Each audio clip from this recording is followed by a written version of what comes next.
The first time I met Lola was during a night out at university. I was drunkenly making my way back home with a poorly structured kebab, and she followed me. She was no bigger than my fist and looked as if she had been born inside of a drainage pipe. Yet, despite her size, she kept pace. She followed me all the way back to my dorm, eating up the trail of meat and salad that I left in my wake, all while bravely meowing into the night. I never intended to keep her. Being drunk, I could scarcely plan past the next couple of hours. That night, however, I knew that Lola wasn't going to spend the night sleeping on the street. My kitten was more than willing to hide in the pouch of my hoodie to get past the security guard. The hangover in the morning was brutal, but Lola's purring made it bearable. Lola spent the rest of the year being the worst-kept secret in my student dorms, and then the next 3 years being the cuddly mascot of the flat I rented with my classmates. I got my degree and qualifications, and went on to become an IB-certified biology teacher. I'd hop around the international school circuit on 3-year contracts, and even though the culture and the continents changed, Lola remained a steady constant through my life. It didn't matter if it was hot or cold, or if the apartments were clean or covered in geckos. Lola was happy, as long as there was someone to scratch her behind the ears. A lot of the spots where I taught provided pretty steep hazard pay, and I found myself in situations which I would have rather avoided. But Lola was the one constant in my years of traveling. She was a little piece of home I got to carry around. Nothing lasts forever, though. After 15 years of keeping me company, much of Lola's body had given out. She was blind in one eye and had a limp in one paw, and much of her day consisted of snoring on my lap. She would still meow with the same pitch of the kebab-hungry kitten, but it was clear that Lola's time was running out. What made matters worse was that my 3-year contract was about to run out as well. After 3 years of teaching in the International School of Islamabad, I was set to start a 3-year stint in Prague.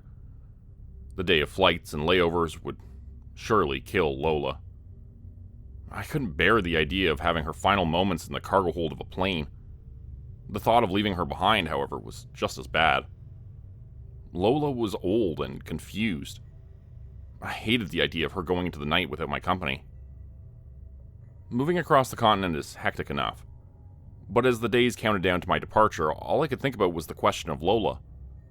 I had colleagues who offered to adopt her, and it was still possible to buy her a ticket, but each day I put off that decision. I lost sleep worrying over what would happen to my cat, and I guess she felt it somehow. 3 days before my flight, after a night of complications, Lola eased my burden. She died. She died, and I held her paw, and I felt that last thud of life leave her. At the vet's office, they offered to dispose of her body, but I declined. Instead, I got Lola packed into an airtight plastic bag and took her home with me. I'd take her with me to Prague and get her cremated there. She could keep traveling with me. Turns out, however, that most conventional airlines aren't okay with transporting last-minute dead animals. My final 2 days in Islamabad were spent on the phone with every single airline that could connect back to Prague. I repeated the story of her death over and over and over again, until it had completely lost all meaning. No dice. No airline would transport her. It started to seem like I would have to leave my Lola behind in shrink wrap. But then, on the 25th page of Google, I found a company that was willing to transport Lola. They had no customer service number, nor could I find any mention of them on the internet besides their website. But their frequently asked questions section was clear. Can I transport dead animals on Morana Air flights? Answer: yes. An option to purchase a pet ticket popped up. I didn't have much of a choice. Even though the cat was dead, she still had to be transported inside of an animal container. When I dropped off Lola at the cargo depot, the airport guards seemed really uncomfortable, but aside from that, everything else went smoothly. I took my flight to London a few hours later and was in Prague by sunrise the next day. Took a couple calls, but eventually I found a pet cremation place that spoke English and understood my situation. Lola was due to arrive the following afternoon, and the cremation place wasn't far from the airport. It started to feel like everything had been figured out. But the problems didn't start until I picked up Lola from the airport. The smell was the first thing I noticed. Even from the hallway, I could smell the undeniable stench of rot. It didn't even occur to me that the smell could be tied to Lola's body. It wasn't until I got to the pickup point that I realized something was terribly wrong. The airport worker was young and uncomfortable. First thing she said when she saw me was, "We tried giving her a bath, but it didn't help." The words scarcely connected to my brain before the carrier box was brought out. Two eyes stared at me from inside the box, but I scarcely recognized them. The dark green plastic packaging Lola was wrapped in lay shredded in the corner of the cage. The cat I was looking at looked like a carbon copy of Lola, but I didn't recognize it. The eyes were different. I stood there in absolute shock, staring at the living cat in the box. I knew I had to say something to the attendant, but no words came to me. I remained awestruck by the sight inside the box, until the cat broke me out of the spell. "Meow," the creature moaned in a voice low with exhaustion. I tried explaining to the attendant that this wasn't my cat, that my cat was dead. Yet she just nervously laughed. When I kept on insisting that what arrived in the box was not what I sent, she called her supervisor. The supervisor also nervously laughed for a bit, but then he said that my issue was with the airline. I was told to contact their customer service line. I was also asked to leave the premises with my pet. Throughout the whole apartment, and through the whole bus ride back home, the cat kept meowing from inside the box. It sounded nothing like Lola. It sounded like some horrid demon being exorcised and yelling, "No." The cat meowed through the whole bus ride back, and everyone bunched up by the driver to escape the smell. When I let the cat out of the box in my apartment, it moved with a terrible swiftness. Lola calculated each step she took, but this creature rushed through the rooms like a guided missile. Once it scanned the room, it jumped atop my kitchen counter, stared into my soul, and proceeded to howl. "Meow." I opened all the windows in the apartment and immediately set to finding the contact number for Morana Air customer support. As hard as I tried, however, I couldn't find any trace of them online. The whole way through my fruitless search, the cat kept on meowing. I tried to ignore the entire existence of the creature at first, but then it occurred to me that it might just be hungry. When the first couple of Google pages didn't return any results, I grabbed my coat and went downstairs to buy some cat food. Getting out to the corner store helped me to escape that terrible smell, but my clothes still stank like I rolled in a garbage heap.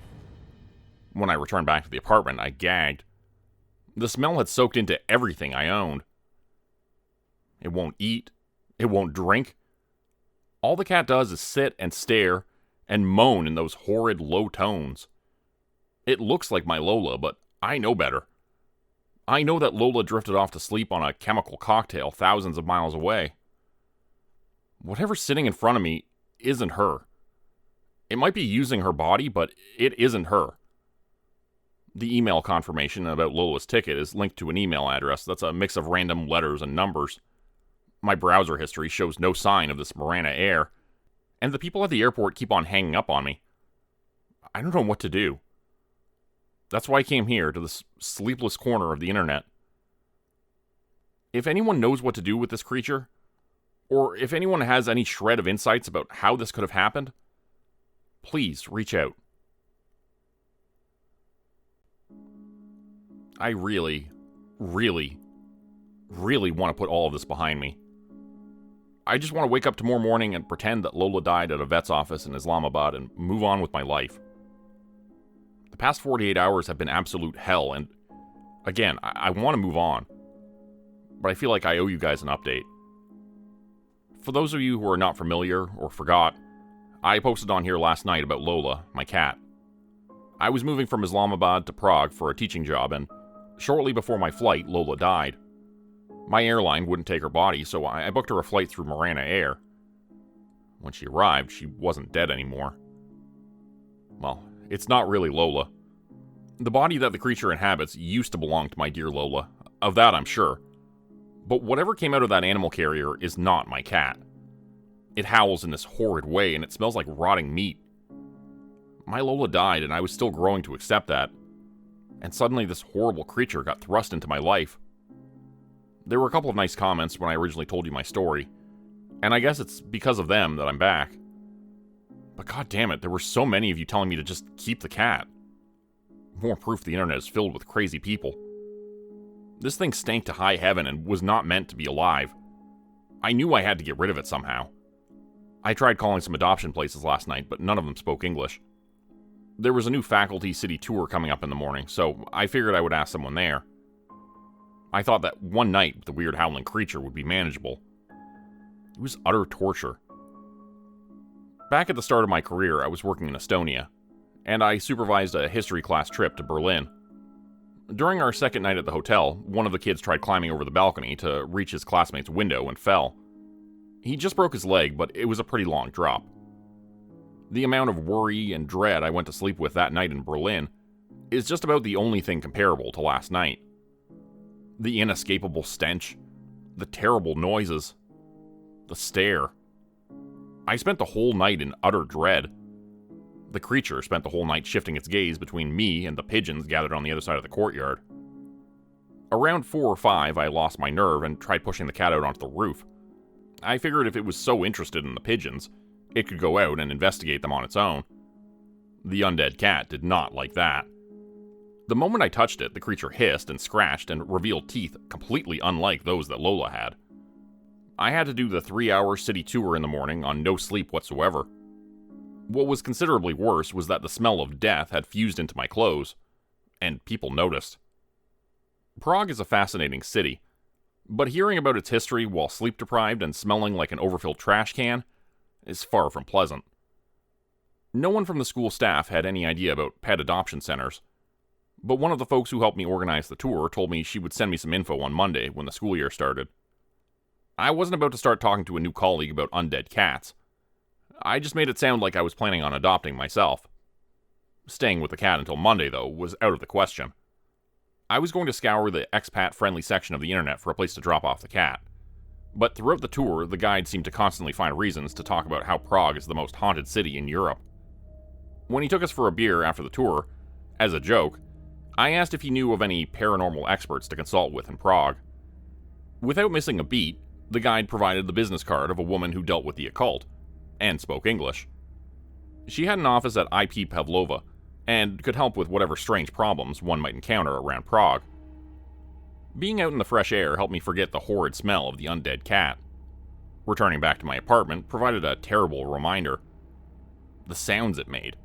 The terrible way it stared at me. I knew that what was in the room with me was not my Lola, but the resemblance hurt. For a while, I did my best to ignore the strange cat and just search for adoption places. Yet, when my search didn't provide any results, I picked up my phone and called the number off the business card. The voice on the other end of the line was cold and slow. She said she didn't want to know what my problem was. That was what the consultation was for. All the woman wanted to know was my name and when I would arrive. Once she got that information out of me, she told me she looked forward to our meeting and hung up. I didn't know whether to take the cat with me. Picking it up made me dry heave, and even if I could handle prolonged exposure to the horrible stench, the cat was not interested in being carried. The clock counted down to my meeting with the presumed paranormal expert. However, I realized that going without my cat would make it considerably more difficult to explain my predicament. It hurt to push what used to be my Lola into the animal container, but I did my best to remind myself that the smelly, howling thing wasn't actually my cat. The paranormal expert's office was directly above a busy intersection. All the way up the stairs, I could hear the screeching of trams and constant hum of traffic. Yet, past the threshold of the office, all trace of the outside world disappeared. The windows were covered and the lights were off. Only a single candle sitting on a table provided vision. The world outside had gone quiet, but the room was not completely silent. The howling from inside the animal container refused to relent. She did not introduce herself, but she addressed me by name. She was in her 30s, maybe. That was all I could figure out past the bizarre costume she wore. Her skin was colored a pale blue, and a mess of eyeballs was drawn on her forehead. The smell and meowing of the creature in my animal carrier was unavoidable, but she didn't mention it. She simply twitched her nose and asked me whether I was there for a tarot card reading session or a crystal ball reading. I told her I was there for neither. Holding back tears and battling constant interruptions from the animal container, I told her the whole story. I told her everything. From the little kitten that followed my trail of kebab meat back in university, to how that little kitten grew up to be an old globe-trotting cat, to how that old cat died. Then I pointed at the animal container and told her that's why I'm here. I told her I came to her because my cat had risen from the dead. With a nod that I could not decipher, the strange woman slunk back into the darkness of her office. She emerged with a glass sphere that looked like it belonged to an IKEA catalog. I tried to tell the woman again I wasn't looking for her to read my future, that I just wanted to figure out why my dead cat was still alive. She ignored me. She ignored me and started to rub the ball dramatically and chant in a language I couldn't understand. The louder the woman got, the more agitated the cat in the animal container got. It started to claw at the door and throw its body from side to side. The blue-painted woman didn't spare as much as a look for the howling animal. She just ran her palms along the crystal ball, and chanted and did a terrible pantomime of communing with the spirits, or something along those lines. The glass sphere beneath her fingers was turning a sickly hue of green, but by then I had decided I was in the office of a fraud. The paranormal expert had zero interest in my problems, and was just trying to squeeze money out of me. I had seen countless videos about the scams inside of Prague's tourist trade, and I had been dumb enough to take my tour guide at face value. I was beyond ready to leave, and just considered my payment to the blue fortune teller an idiot tax. That's when the undead cat burst out of its container. Somehow, I don't know how, the cat managed to get the metal door of the box open. Immediately, it jumped onto the table and pressed both of its mangy paws against the crystal ball. Something popped inside the glass sphere, and the greenish light went dark. For a second, in the light of the candle, I could see the fortune teller's face twist from religious zeal to confusion. But then the room was plunged into total darkness. Now. A blood-red glow stemming from the crystal ball ate away at the darkness of the room. The cat, the corpse of my Lola, it was standing with its front paws pressed against the glass. Her familiar, milky eyes were gone. Shining orbs of red had replaced them. No, this is not the vessel I was promised. The words seemed to be coming from some deep region of my skull, but on the crystal ball I could see a set of lips moving. They were bruised and chewed and wet with blood. No, this is not the vessel I paid for. Whatever calm and cool demeanor that the mystic had disappeared the moment the candle went out. She was staring at me with her mouth wide open. The eyes that weren't drawn on were filled with terror. The Covenant has not fulfilled my expectations. No, I demand reparations. The bloody lips screamed as the crystal ball grew brighter and brighter. A circle of salt? An unborn thing? Yes, that will free me of these shackles. A circle of salt. An unborn thing. Oh, I will avenge this swindle.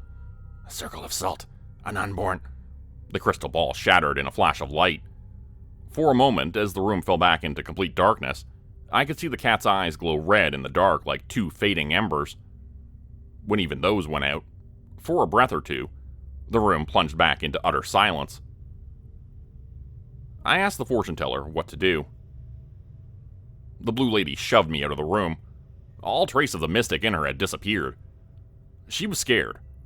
She was scared and she wanted both me and the cat out of her office. She didn't even ask for money.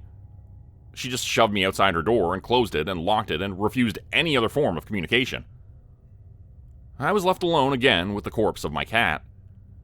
Even before it had used a crystal ball to speak to me with bloody lips, I wanted to get rid of the thing. Whatever demonic stunt I had just witnessed pushed me over the edge. I walked out of the building, crossed the intersection, and then went over to the nearby KFC. A flock of pigeons was pecking away at discarded chips outside. I thought that was a good enough spot as any to leave the cat. She seemed interested in the pigeons in my courtyard, so I figured the KFC pigeons would be just as interesting. They weren't. When I put down the animal container and opened the door, the cat had no interest in the pigeons. It simply sat there, howling and smelling like an aged corpse. It wasn't until I caught a tram that she crawled out of the box. For a mere second, I could see Lola's eyes looking back at me.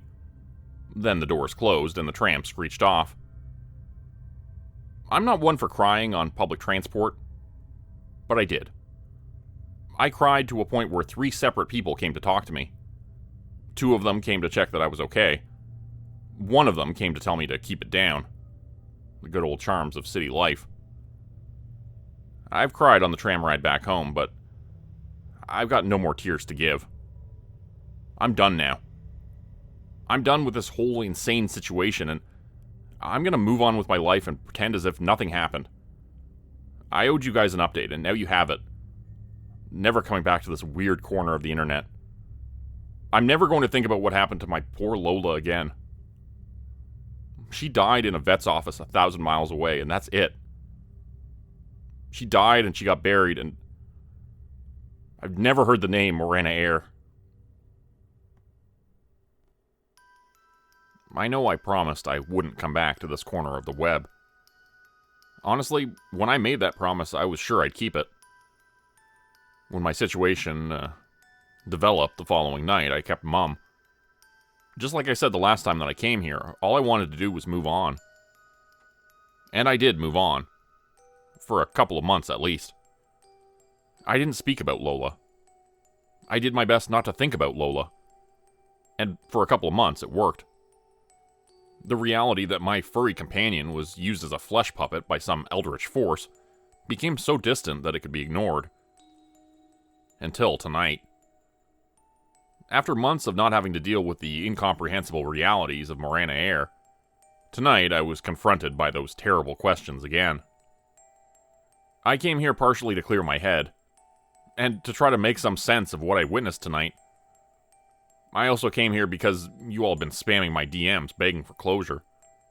You wanted to know what actually happened to Lola, what those bleeding red lips and the crystal ball were, and you wanted to know more about Morana Air. I still don't have all the answers to your questions, but if I tell you what happened tonight, maybe my inbox will stop overflowing. The main reason I'm here, however, is because I'm done with all this. I know I said it before, but I won't say it again. This is the last time I'm going to stumble into this weird corner of the internet. This is the last time that I'm ever going to talk about Lola. At least about her corpse. I can't understate how done I am with all of this.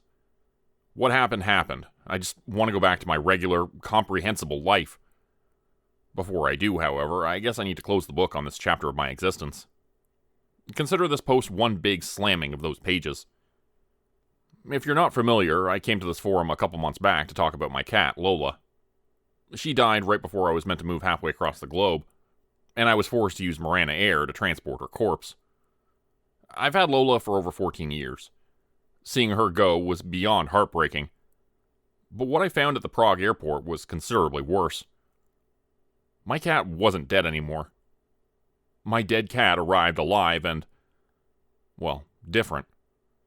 Her high-pitched meows turned into strange, guttural groans, and she smelled like death itself. In utter confusion about the fate of my beloved pet, I went over to a local paranormal expert. I'm pretty confident the woman was a scam artist.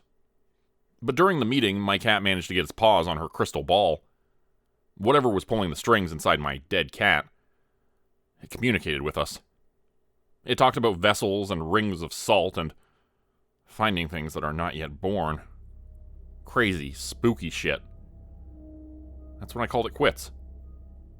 I left Lola's animal container in front of a KFC, caught a tram back home, and wrote my update post. The bloody lips, the terrible smell, the trauma of my dead cat being used as some vessel. It was all way too much. Like I said in that post, I was dead set on never thinking about the whole affair ever again. I sanctified that promise with a bottle of wine and some crying, and then I went to sleep. By the time I went to bed, most of the rotting smell had aired out of my apartment. There was still a week left before the start of the school year, and the forecast predicted clear skies. I went to sleep in hopes of waking up in the late morning to finally explore my neighborhood. Instead, I woke up before sunrise to my neighbor banging on my door. She didn't speak English, and I didn't speak Czech, but with a bit of help from Google Translate, her issue with me became clear. "Your cat loud. Your cat loud on street. Take your cat, you bitch." before the translation was done, I could hear those horrible wails. Even though I left her on the other side of the city, my cat had somehow found my apartment. My neighbor was furious, and I understood her well enough to know she was talking about calling the police. The last thing I wanted was to have to explain the Lola situation to the authorities. The moment I opened the door to the apartment complex, the creature ran past my feet and scurried up the stairs. When I got to my front door, the cat, once again, ignored me. Lola's corpse rushed past the hallway and took a seat by the window. It's only then that she acknowledged me. Her eyes kept on darting from me to a pigeon's nest across the courtyard. She kept on staring and meowing, and I had no idea what to do. For a couple of minutes, I desperately Googled animal shelters, but none of them were open before sunrise. Filled with despair and slowly turning nauseous from the smell the cat dragged in, I tried going back to sleep. Much like the night prior, I didn't get any rest. Whenever my mind did drift away from the presence of the living feline corpse in my bedroom, it drifted toward memories of Berlin and adventurous school kids falling off of roofs. I laid there in the dark, trapped between getting the rest that I so desperately needed and finding a solution to the meowing corpse I was stuck with. When the dimness of my room gave way to a weak red glow, I thought I had made it to sunrise. I was wrong. No, no, no. The time is running out. Soon I will be trapped. Soon the bind will be permanent. No, no, no. I require a thing not yet born. A circle of salt. This is not the vessel I have paid for. Her eyes shone like burning rubies from across the room. She was hanging atop the paper lampshade I had on my bedroom light. Those bleeding red lips were barely visible behind the folds of paper. Yet the voice in my head was as clear as it had ever been. Low and terrible and haunting, it spoke to me about things not yet born, and vessels. For a couple breathless seconds, I watched the demonic cat sway from side to side on my lampshade. But then I had enough. I got out of bed and demanded answers. I demanded to know what happened to my Lola, and why the horrible beast was tormenting me. My sleep-deprived screaming did nothing to faze the cat. When I finished, however, the voice in my skull spoke up once more. Yes, yes, yes. You care for the vessel. You love the vessel. You will help me, and we shall both feel joy. Yes, yes, yes. An unborn thing, a circle of salt. I shall be a being of feathers, and you shall see the vessel return to its rightful owner. Smoke started to steam from beneath the cat's body. Before I had a chance to ask another question, the paper lampshade lit up in flames. The metal frame of the lamp quickly shed the burning paper. The fire burnt fast, and I managed to douse my carpet with a jug of water before too much of my security deposit burnt away. Yet, by the time I took care of the blaze, the cat was gone.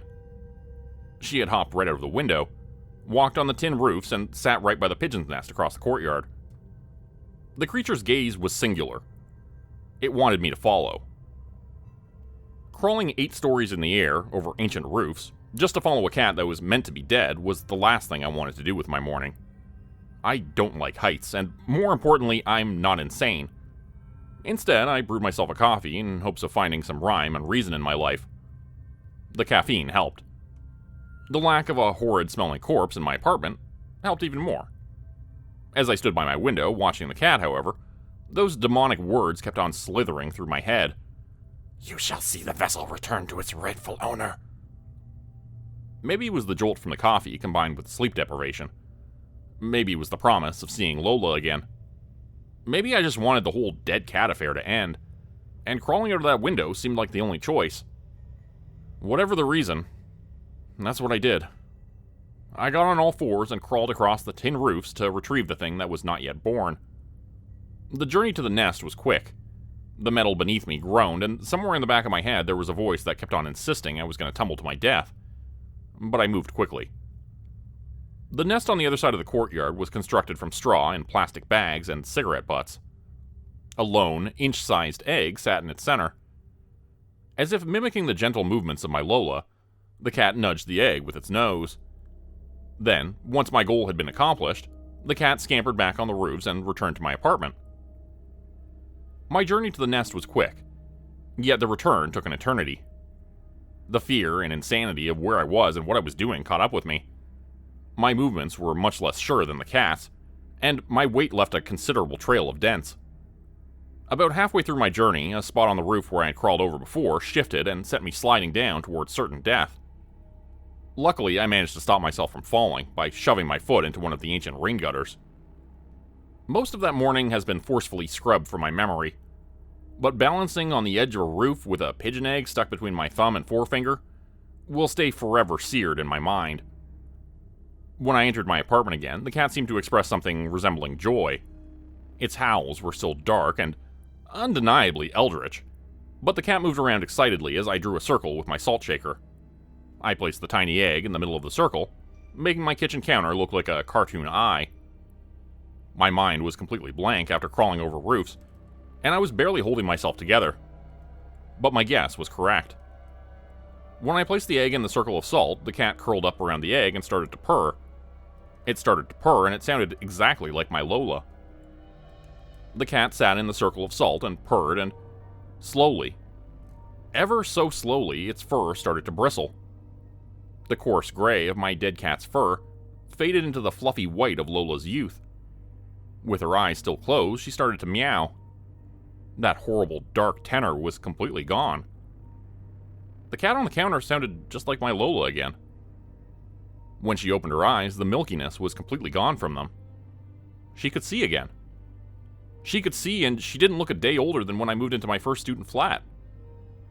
I had traveled halfway across the world and didn't sleep for 2 days and crawled over roofs, but sitting in front of me was Lola. At her feet, the pigeon egg started to hatch. The eggshell didn't break from the top. It cracked from all sides as if it contained an inflating balloon. Whatever came out of it wasn't a pigeon. The bird was jet black with red eyes and grew with each breath. Feathers sprouted from the bird as Lola's fur grew fluffier and fluffier. She looked just like the kebab-hungry kitten that had followed me back home in university. She was small and fluffy and meowing just like she did when she was alive. But she was getting smaller. Lola was getting smaller and the black bird kept growing. When she was nothing but a fluffy clump of white, her fur started to retract. What was once a cute kitten turned into a hairless gerbil. In seconds, she undid weeks of development until she was nothing but a thumb-sized chunk of flesh. Before my Lola could be thrown backwards through time any further, the bird ate her. The bird ate her, spread its wings, and flew out of my apartment window. In response, I spent 3 days in a crisis center, barely holding on to my sanity. I walked out with the firm belief that none of this happened. That's the only way to keep my shit together enough for the start of the school year. It's also why I didn't come rushing back to this corner of the internet for an update. Whenever I had a moment alone, all I could think about was the fur retracting into Lola's little body. The first few nights were horrid. Prague, however, is a colorful enough city to keep the mind occupied. I signed up for every new staff activity there was, and scoured the internet for any interest groups that could take up my spare time. After a couple days, the smell of rot left my apartment, and after a couple of washes, my clothes began to smell like normal again. It wasn't easy, but I moved on. I kept myself busy with work and found friends, and settled in my new 3-year home. Occasionally, where I'd find myself crossing through IP Pavlova, or whenever I stared out my window for too long, I'd get uncomfortable. But Prague and school kept me busy. I was happy. But now I'm here.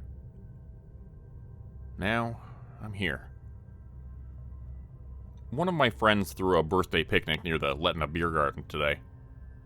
The picnic ended up being a lot more about booze than food, and by the time it was packed up, I was still hungry. The folks that were left at the end of the picnic wanted to go bar hopping, but I was more than done for the night. There's a tram across the river that takes me back home, so down from Letna Hill, I swung by the beer garden to grab a kebab. The plan was to eat the kebab at home, but I was starving and the view from the bridge was nice. The Prague castle was all lit up, and the tourist boats were floating by, and the kebab was delicious. I was having the time of my life. But then, I saw something that brought the horror crashing back. 2 bright red eyes. Jet black feathers. It sat on the railing, watching me. I tried to shoo it away. I tried to convince myself that it was just some weird, diseased pigeon that had crawled into an old chimney. But the stare was undeniable. The initial shock left me scared, but the alcohol turned that fear to anger. I demanded to know what the creature was, what it wanted from me. The pigeon stayed completely still, its featureless red eyes betraying no emotion. It isn't until I asked about what happened to Lola that the horrible bird moved. The soul you seek is dead, the dark voice thundered in my skull when the pigeon landed on the bridge lamp. It died far from here. Yes, yes, yes. What you saw on the morning of my rebirth was simply the muscle memory of a dead vessel. The light glowed red and much brighter than any of the other street lamps. None of the drivers paid attention to me. Cars and trams and buses sped past me without a care in the world. As for my wants, I want nothing from you. No, no, no. Our paths have only crossed because of a clerical error. I have been invited to your realm to watch. I am here to witness the final century. I have no... The glass shattered beneath the bird's claws. Instead of continuing to speak, the pigeon sat back down on the railing and continued to stare. I forgot what I asked it. What other crumbs of information about the incomprehensible I begged for. But the bird didn't answer. Instead, it launched at me, grabbed my kebab, and flew away. I know I've said it before, but I'm done. I pray that whatever amount of psychic energy it took to commit this madness to paper is enough to help me move on. I've managed to live like a normal person for the past couple of months. I can do it again. I'm done. I'm done with weird fortune tellers and crawling over roofs and eldritch spirits. And I'm done with dead cats. I'm done, and I only have one piece of advice to offer. For the love of God, never book a flight with Morana Air. Alright, that's it for today's story, everybody. Hope you enjoyed. Today's story was written by a very talented author and YouTuber, Mike Jesus Langer. If you enjoyed this content and you want to hear more of his stories and his narrations, I'll link his Reddit profile and his YouTube in the description below. I hope you all will check out his channel. There's more of these Morana Air stories, which I'll be doing on the channel as well. And he has a full compilation of all of these stories, which I'll link in the description as well on his channel.